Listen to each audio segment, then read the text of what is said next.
આહાહાહાહા. દોસ્તો ઘણીવાર મને કહેતા હોય બરાબર છે એ કે હેતલ કુમાર આ ક્યાં લાલ ચટાકેદાર છે.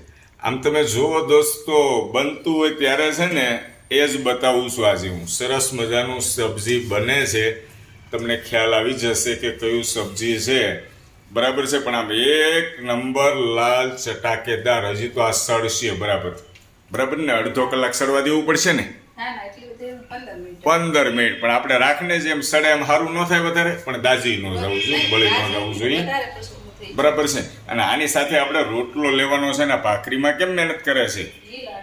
ઈલ માટે ભાખરી બનાવો છો, મારા માટે સરસ મજાનો ટપ ટપ ટપ ટપ ટપ ટપ રોટલો થશે. અને રોટલો આની અંદર ચોળીને ખાવાનો છે દોસ્તો. લાલ ચટાકેદાર તીખું ખાવાના શોખીન હોય એમને તો મજા જ આવી જાય. ચાલો લાલ ચટાકેદાર